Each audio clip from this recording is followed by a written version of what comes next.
안녕하세요, 묘한의사입니다. 지루성 피부염을 치료하다 보면 지루성 피부염인지 아닌지 진단을 제대로 못 받고 오는 경우가 많습니다.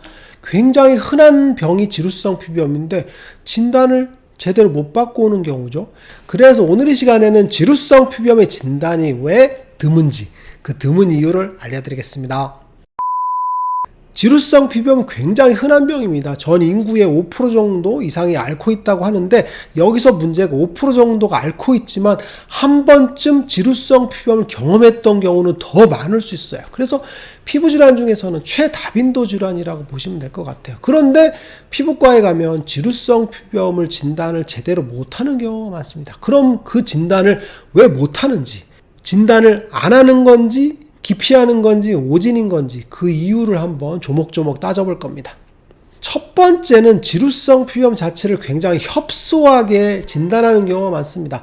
보통 이제 진단 기준이라고 하면 그 진단 기준에 맞춰서 진단하게 되는데, 이제 의사마다 진단을 좁게 하는 경우가 있고 넓게 하는 경우가 있죠. 이건 해석하기 나름인데, 지루성 피부염의 정의를 보게 되면 피지 분비가 왕성한 부위에 생기는 만성적인 습진이라고 했죠. 그래서 두피, 얼굴, 겨드랑이, 서해부 이런 부위, 그리고 가슴과 등 부위에 생기는 습진이라고 정의했어요. 근데 이렇게 따지고 보면 증상이 미약한 경우에 진단을 제대로 못하는 경우가 많아요. 그리고 또 하나는 아토피나 접촉성 피부염 같은 경우랑 혼동되는 경우가 많아서 진단 자체에서 굉장히 드문 병으로 오해할 수가 있습니다. 근데 사실은 증상 자체가 미약한 경우에도 지루성 피부염이고 심한 경우에도 지루성 피부염일 수 있거든요. 근데 굉장히 협소하게 진단하는데, 여기서 문제가 뭐냐면 전형적인 타입만 지루성 피부염으로 진단하는 거죠. 증상이 나비 모양으로 심하게 생겨 있고, 그리고 증상이 심할 경우에만 지루성 피부염으로 진단하고, 그게 약하거나 혹은 증상이 변화되는 과정에서는 진단을 미스하는 경우가 많습니다. 실제로 전형적인 경우보다 비전형적인 경우가 훨씬 더 많거든요. 그리고 증상이 중증인 경우보다는 미약한 경우가 많고, 미약한 경우에서 중증으로 이행되는 경우가 굉장히 흔하거든요. 그래서 전형적인 타입, 그리고 증상이 심한 타입 빼놓고 지루성 피부염이 아니다라고 진단하는 경우가 많습니다. 그러면 왜 전형적인 타입만 진단하느냐는 거죠. 그게 문제인데, 이게 바로 지루성 피부염의 타입별 분류를 몰라서 그렇습니다. 실제로 지루성 피부염에 대한 교과서를 찾아보면 타입별로 분류되는 경우가 굉장히 드뭅니다. 이게 분류가 철학이라고 할 수 있는데, 분류를 어떻게 하느냐에 따라서 치료 방법에 대한 솔루션을 제시할 수가 있는데, 분류를 제대로 못하기 때문에 이 증상이 어떻게 변하는지를 모르는 경우가 많습니다. 흔하게 따져보면 얼굴에 지루성 피부염 중에서 홍조형 타입이나 습진형 타입 같은 경우는 접촉성 피부염이나 아토피 피부염과 굉장히 혼동이 됩니다. 얼굴에 접촉성이 생겼어, 혹은 얼굴에 아토피가 생겼어. 그 아토피 자체만을 보게 되면 지루성 피부염과 구분할 수가 없거든요. 그래서 여러 부위의 상태를 봐야 되고, 그리고 그 병이 어떻게 흘러가는지 스토리를 봐야 되는데, 그걸 보지 않고 딱 피부만 본다면 진단이 어려운 경우가 많죠. 그래서 분류를 해야 된다라는 거죠. 그리고 지루성 피부염의 얼굴병변 중에 구진형 타입 같은 경우 여드름이나 모낭염과 혼동되는 경우가 많습니다. 증상만을 딱 보고 구분하라 그러면 어렵죠. 왜 그러냐면 흘러가는 모양을 같이 봐야 되거든요. 그리고 감염형 타입 같은 경우는 이제 모낭염이 같이 겹쳐지는 경우가 많기 때문에 그 모낭염이에요, 지루성이에요 라고 혼동되는 경우가 많죠. 즉 이게 무슨 얘기냐면, 지루성 피부염은 타입별로 흘러간다는 얘기죠. 홍조형이 습진형으로 갈 수 있고, 습진형이 구진형으로 갈 수도 있거든요. 그게 빙빙 도는 건데, 그 도는 변화 과정 속에서 지루성 피부염을 입체적으로 이해해야 된다 라고 보시면 될 것 같아요. 그런데 이 지루성 피부염의 진단 과정에서 이 입체적인 이해를 못하기 때문에 이렇게 평면적으로 딱 끊어보는 거죠. 이 상태에서는 이건 접촉성 피부염이라고 단정적으로 진단하는 거죠. 그래서 병력 청취가 중요합니다. 히스토리, 몇 년 전부터 있었느냐, 어떻게 변화됐느냐, 어떤 치료를 받았느냐, 그리고 현재는 무슨 약을 먹고 있느냐, 그리고 과거에 혹시 무슨 증상이 있었느냐는 걸 물어봐야 되는 거죠. 예를 들면 머리에 비듬이 많이 생긴 적이 많나요? 머리가 가려웠나요? 머리를 봤을 때 빨갛나요? 이렇게 병이 지루성 피부염이 얼굴만 있다고 해서 얼굴만 보는 게 아니라 머리도 봐야 되고, 가슴이나 등 같은 데도 미리 봐줘야 되는 거죠. 그리고 겨드랑이도 봐줘야 되는 거예요. 그래서 전체적인 상태를 보고 이건 아토피예요, 지루성이에요 라고 보는 거죠. 근데 얼굴, 환자분이 호소하는 게 얼굴이야. 그럼 얼굴만 봅니다. 그러면 진단이 제대로 안 되죠.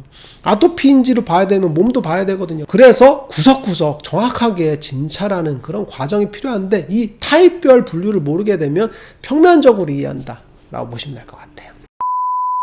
그리고 두 번째는 오진입니다. 뭐냐면 지루성 피부염이 얼굴에 생기는 경우에 접촉성 피부염과 굉장히 혼동됩니다. 그래서 지루성 피부염이 굉장히 많은 수에서 접촉성 피부염이다라고 진단하는 경우가 많습니다. 아니면 단순히 알레르기라고 이해하는 경우가 많거든요. 그런데 면밀하게 따져보면 접촉성 피부염보다는 지루성 피부염이 약하게 갖고 있는 경우가 많습니다. 약한 지루성 피부염을 갖고 있는 상태에서 아쿠아인자에 노출되는 거죠. 화장품, 그죠? 아니면은 과도한 열, 그런 것들, 아니면 일광 화상, 이런 것들에 노출이 됨으로써 피부염이 빵 터지게 됩니다. 그래서 갑자기 심해졌다라는 환자분만 말만 듣고 갑자기 심해졌어? 뭐 바르고 화장품 바르고 그럼 접촉성 피부염이네 라고 진단하는 거죠. 근데 그 과거를 돌아보는 겁니다. 과거에도 얼굴이 붉었는지 혹은 여드름이 많이 났는지 얼굴이 가려웠는지 이런 걸 물어보게 되면 어렸을 때부터 혹은 그 전부터 지루성 피부염을 갖고 있었는데 이게 아쿠아인자를 만나서 심해진 양상이다 라고 이해할 수 있는 거죠.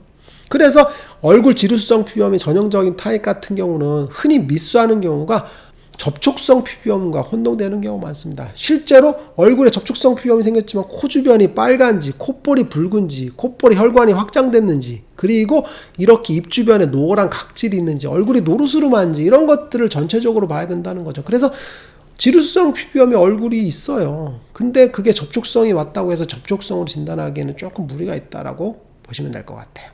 그래서 접촉성 피부염이 있다고 한다고 하더라도 가슴 부위랑 두피 병변을 보셔야 돼요. 그래서 두피가 붉은지, 두피에 기름이 많은지, 두피에 각질이 많은지, 두피에 모낭염이 생겨 있는지 이런 걸 보고 머리도 있고 얼굴도 있어. 그러면 얼굴이 접촉성 피부염이 아니라 지루성 피부염 가능성이 굉장히 높아지는 거죠. 그리고 세 번째는 지루성 피부염 자체를 스테로이드 부작용이라고 이해하는 경우가 많습니다.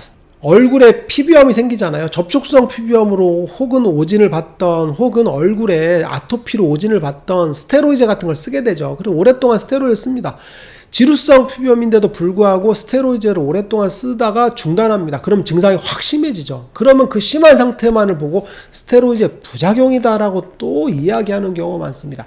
실제로 스테로이드의 부작용과 스테로이드를 쓰다가 중단했을 때 생기는 리바운드 현상은 분명히 다른 겁니다.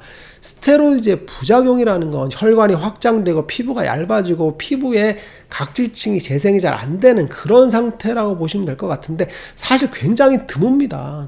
스테로이드의 만성적인 부작용 같은 경우는 쿠싱증 같은 이런 대사질환들이 많지 얼굴 자체에서의 부작용은 사실은 많진 않습니다. 그런데 피부 증상 자체가 심해진 것, 이 자체를 스테로이드의 부작용으로 이야기하는 경우가 많습니다. 실제로 그건 아니고 스테로이드의 부작용이 아니라 지루성 피부염 자체를 갖고 있는데 그게 스테로이드를 중단했을 때 리바운드 현상이 심해져서 그죠? 레드스킨 신드롬 같이 얼굴이 확 심해지는 그런 양상, 머리가 심해지는 양상, 이걸 얘기하는 겁니다. 그래서 지루성 피부염이 악화된 양상이지 스테로이드의 부작용으로 보기에는 조금 문제가 있습니다. 스테로이드 부작용이라는 그런 진단명 자체가 굉장히 흔하게 쓰이는데 그건 굉장히 드물다라고 보시면 될 것 같아요.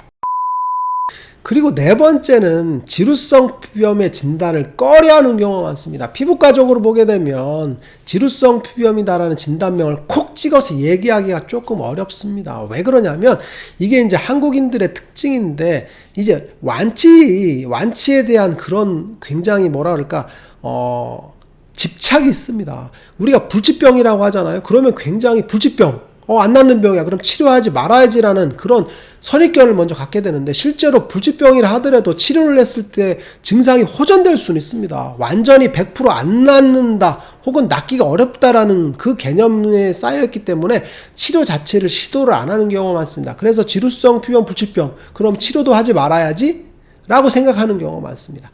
굉장히 잘못된 얘기입니다. 완치가 안 된다는 이야기를 많이 듣기 때문에 완치가 안 돼? 그럼 치료도 하지 말아야지라는 그런 선입견을 갖기 때문에 지루성 피부염이다라고 진단을 하게 되면 치료를 안 해버리고 가버리거든요. 그래서 진단을 안 하는 경우가 많다라고 보시면 될 것 같아요. 지루성 피부염 불치병이 아닙니다. 실제로 치료가 가능한 병일 뿐더러 혹은 불치병이라 하더라도 치료를 위한 노력을 하는 건 필요하다고 보시면 될 것 같아요.